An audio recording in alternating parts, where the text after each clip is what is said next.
Biden has said, I'm not negotiating on a single penny when it comes to our budget. Take it or leave it. Now, the Republicans in the House, many of them got elected saying, no, we got to fix this problem because this gap here, that gap is added on top of a gap that's bigger than the studio. We have a $31.6 trillion on-budget fiscal debt. We have this debt ceiling issue coming up really in a matter of 4 to 8 weeks, I suppose. And the debt ceiling is here. The budget's here. So if they don't increase the debt ceiling to here, they have to slash the budget, or they claim that we will go broke.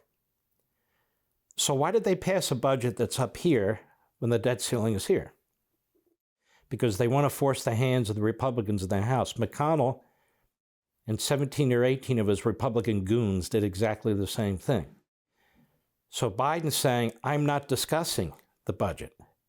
That $7 trillion budget, which is the biggest budget in human history, even in terms of the increases. I mean, you're increasing the EPA by 19%, Department of Education by 13%, defense by 3%, doesn't even keep up with inflation, so everything's upside down.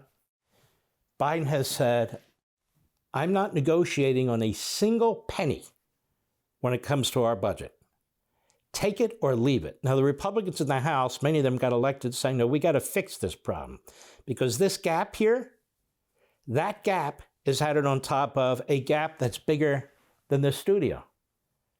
We have a $31.6 trillion on-budget fiscal debt. This will add over another $1 trillion, more like $1.5, $1.7 trillion in one budget. And they've already spent like hell. And one of the things they're doing is, remember those COVID emergency expenditures that took place? All that money that was spent? They're not taking any of that out. They're using that as a baseline. You understand what I'm saying? They're using that as a baseline.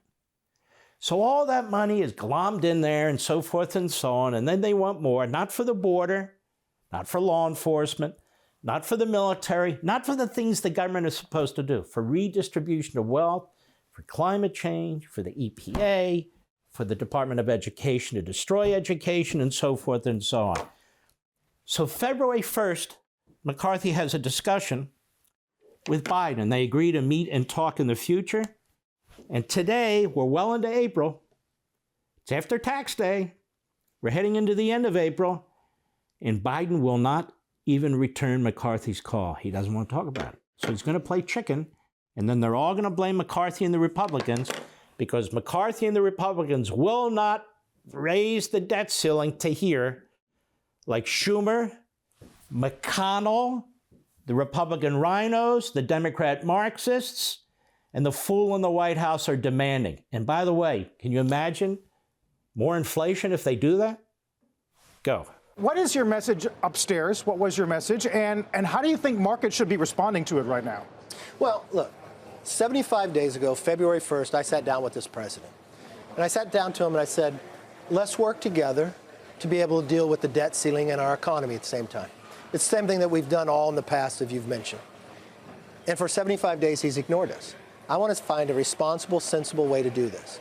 My message upstairs is if the president won't pay attention to this, if he doesn't believe that he can find $1 in savings, Republicans in the next couple weeks will act and send a debt ceiling increase that will limit, save, and grow, that will help us on economics growth in this country, will cap spending in the future, will pull back, claw back the money we appropriated for COVID but had sat dormant for 2 years. If it was appropriated to help you during COVID and you haven't spent it, it shouldn't be spent afterwards. So find the ways we can save the taxpayer money, find a way that we can grow this economy to become less dependent upon China, curve our spending in the future so we can curve inflation to help every family. And I think that's sensible and responsible. And we'd move the debt ceiling into the next year. If the president doesn't want to take action, we'll send this over to the Senate. But there's an appropriations committee and a budget for all of this. The fiscal year ends in the end of September. Why not deal with spending cuts and negotiate with the president there? Why negotiate over the debt ceiling, which is much more dangerous? It's not dangerous at all, especially when you sit down on February 1st. And remember, the budget is different than a debt ceiling. A budget resolution is not like in a state capitol. The budget never even goes to the president. So for the president to say do a budget, that makes no sense. What you want to do is sit down with a debt ceiling, just as America has done. Watch.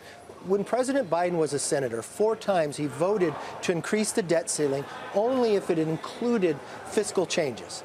The times he voted against the debt ceiling is because he said there wasn't enough fiscal economic change. And think about it. A debt ceiling is like giving your child a credit card, and they charge the limit all the way up. Would you just raise the limit? No. You would sit down. Well, if it meant playing with America's standing at full faith and credit of U.S. government debt, I feel like you can deal with the spending in other ways, which is totally legitimate. So if you just raise the debt ceiling, do you think $31 trillion of debt? The CBO has come out in the next 10 years. Do you know we'll pay 10.5? You did it 3 times in the Trump administration. As we did economic changes. We never raised the... Notice she doesn't let him answer? Well, next week on Levin TV, I'm going to provide the quintessential answer. For more, sign up for Levin TV.